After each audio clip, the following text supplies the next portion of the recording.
Hey everybody, hope you're all doing well. Welcome back to another exciting episode of CSGO News. A lot of exciting stories. As always, let's get right into it. And first off, in big CSGO news, we have Fnatic's choice between Wenton and Olofmeister, which has been hinted at. They might be bringing Olofmeister back. If you guys have not heard, he's been pugging a lot lately and playing FPL matches with Dennis. I think it was like 4 matches last week alone. And so they've hinted at his recovery. He's also tweeted out things that he's not 100% yet, but he still plans on coming back. And this all comes to wrap this week because by this Friday, less than 4 days from now, actually right around 3 days from now, they have to choose their lineup for ESL 1 Cologne Major coming up in July. Those deadlines for all the automatic invites, so those 8 teams that were automatically invited on June 3rd, all their rosters will be locked down. They have to play with those players.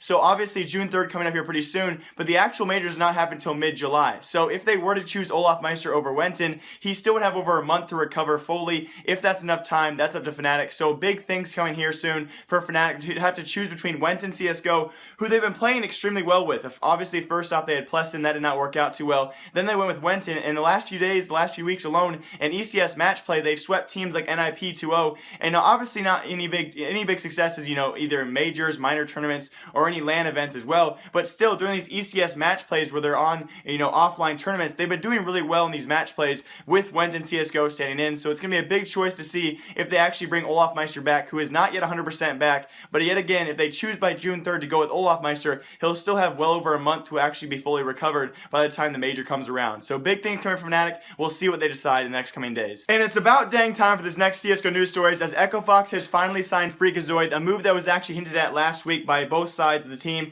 and fREAKAZOiD himself. Now what's really interesting here is because he actually has not announced anything with his 7 esports group. Now this was leaked on CSGO Red a long time ago. Several people thought he held off on this signing because he was also going to sign with the sports agency known as 7 Sports Group. Nothing's been announced of that so far, but it's a really obvious thing here with Echofox finally signing him. They signed Shazam a long time ago now, and fREAKAZOiD, one of those players who was actually with them for DreamHack Austin, he also subbed in for their former player Abe a long time ago, and with Mo leaving, they replaced Mo with Shazam, and finally replaced Abe permanently with fREAKAZOiD here. So fREAKAZOiD is now permanently on the roster, although he's been staying in for them for a long time now, so very predictable move here. Now this is also right in time for their E-League premiere sometime soon, so best of luck to Echofox, and we're going to hope to hear some news soon on Ryan Abadir and hopefully his partnership with this 7 sports agency, and we'll see how that comes into play. And also in big news for Virtus Pro fans, they will now officially not be playing in ESEA Season 22, in part to their last chance loss to Penta Sports. They lost 2-1 there. A lot of people taken back by surprise after they beat teams like Na'Vi in a big tournament grand final over there. They then went on to lose to Penta Sports, and now a big thing there, because it seems like it's a loss, but they lost their chance for ESEA Season 22, and they also may have lost their chance for ESL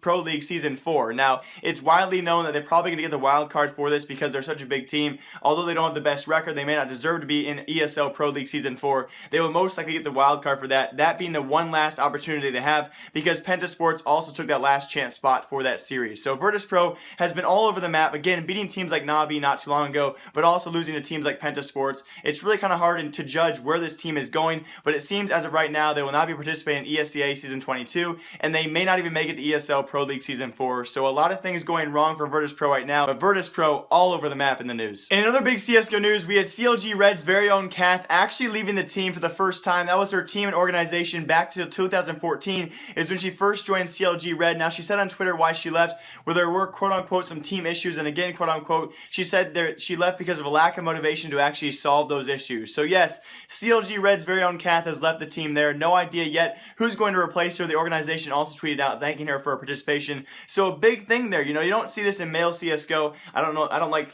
segregating these by sex very often, but you don't see teammates, staying on a big team, such as CLG Red being one of those better gamer organizations. You don't see players sticking around with them for almost 2 years and then leaving out of nowhere. So in the CLG and the whole girl gamer area, this is a really big shocking news here. So best of luck to Cath in the future. Really interested to see where she's going to go next. Obviously some pretty good talent there as well. So best of luck to her. And that was the girl gamer drama of the year for this channel, because that's the only story I've ever had. And very last in today's news, before I announce the winners of the Knife and Op Redline giveaway that happened this past weekend, we do have Group B of the E-League premiering tonight and all through the week between teams like G2, Selfless, NIP, and Optic. And as of right now, the group's going just the way you probably would think, with G2 and NIP on top. We first off had NIP taking down Optic in a 2-0 sweep there, and then G2 went on to beat Selfless 2-0 in their sweep. And right now, as I'm making this video, NIP and G2 are playing. I think G2's actually winning. So as you guys could probably predict, the group is going pretty well to standard. You have NIP and G2 at the top. Most likely going to be those two teams battling out the whole way, with Optic having some sort of chance.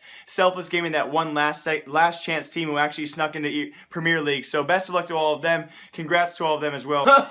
So that's all the E-League news I had. Sorry, I had to cough. And very last in today's news, I do have the knife giveaway and the Op Redline giveaway winners. That was sponsored by CS Empire. We do have the knife winner being Austin Meadows. The screenshot's on screen right now. I had Danny roll that today. Gleam winners there. So those are official winners. Austin Meadows, you have won the knife and the VIP membership. And then we also had a guy by the name of Yalior to win the Op Redline and the VIP membership as well. I'll be emailing both of you guys after this video. Please respond to that email and I'll send over your knife and stuff. And I'll also be screenshotting that as well and including that in the video for next time. So thank you guys all so much for participating in that giveaway. That was a huge giveaway, over 3,000 retweets, 3,000 favorites. You guys are absolutely killer support-wise. I have more giveaways coming soon in the future because I love doing giveaways. I love giving back to all of you guys. As always, live, love, laugh a lot. Remember, I like you. I'll see y'all in another CSGO News video. Remember, I like you. Goodbye!